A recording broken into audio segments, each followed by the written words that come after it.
po, Julius Manahan of Ascendra International.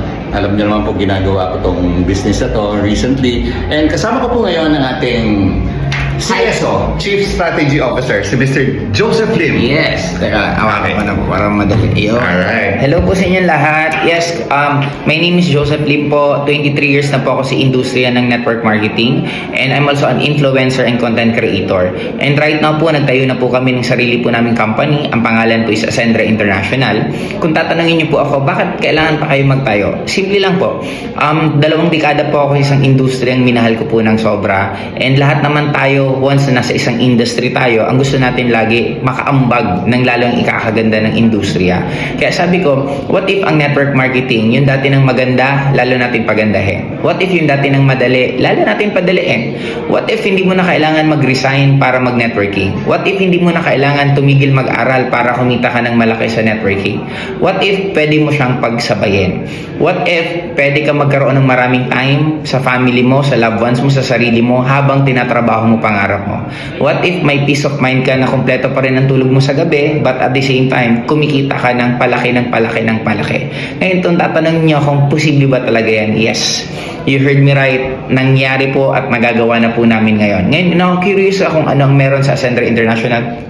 Kontakin niyo po si Julius Manahan. Hindi rin po yan iba, may pangalan po yan pinapangalagaan. Kaya para sa akin, napakatama po kung siya po yung pipiliin po ninyo. Pero ang gusto ko lang pong iwanan po sa inyong salita, tandaan niyo po, hindi niyo malalaman ang pagkain kung masarap kung hindi niyo po titikman. Hindi mo rin malalaman ang isang bagay kung para sa'yo kung hindi mo susubukan. Kaya para sa akin, wala naman pong mawawala kung titingnan mo lang kung ano ang meron sa Ascendra. Kasi malay mo, yung gabi-gabi mong dasal, yung lagi mong iniisip na gusto mo ng pagbabago, malay mo, ito na palang Ascendra International ang sagot sa matagal mo ng tanong. Because of this industry, grabe yung nangyaring changes sa life ko. Kaya nga sabi ko, from one day to day one, nasa harapan niyo po ngayon ang nangarap 23 years ago na magbago buhay. Hindi lang buhay ko nagbago, ang daming buhay pa ng ibang tao ang nagbago dahil sa desisyon kong baguhin ang buhay ko. Sa lahat ng magsisimulang mangarap ngayon, lakasan mo na, lakihan mo na pangarap mo kasi malay mo, in the future, magkakaroon ka na rin ng day one mo. Sa mga napagod, nanlumo at gusto nang tumigil mangarap, kaibigan, isang beses pa, isang subok pa, kasi sabi nila, binibigay yung pinakagusto mo sa panahon na pinakagusto mo nang sumuko.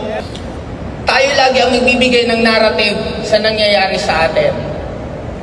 Nawalan ako ng mom, nawalan ako ng daddy, pero isa lang ang sure ko, maraming nanay at tatay na nandito ngayon sa Ascendra na nangangarap pa magbago ang buhay.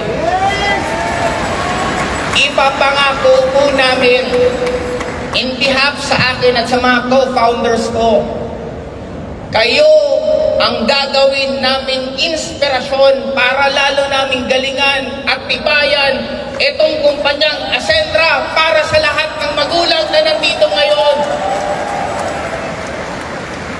Hindi namin to ginawa just for the sake of money. Kung pera-pera lang, hindi ako aalis sa pinanggalingan ko. But we want change. We want to level up the industry. Alalahanin po ninyo, ipapaalala po namin. Alam natin sa mga magulang na ngayon gaano kahirap magsumikap, gaano kahirap bumuhay ng pamilya.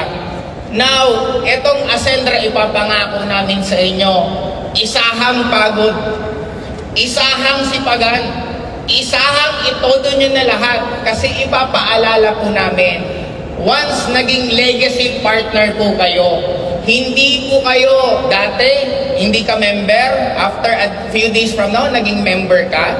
From member, hindi ka kumikita ng malaki, few months from now, kumikita ka na ng malaki. from kumikita ng malaki, ngayon top earner ka na? Tingin nyo dun kayo magtatapos? Hindi. Sa Ascentra, hindi magtatapos na top earner ka lang. Kasi pag naging legacy partner ka, magiging part owner ka mismo ng Ascentra International. Wala na akong papa. Pero sisiguraduhin ko, ituturing po namin na magulang yung mga nandito ngayon sa Ascentra na lumalaban, nangangarap para sa pamilya nila. Sisiguraduhin namin kayo, nandito kami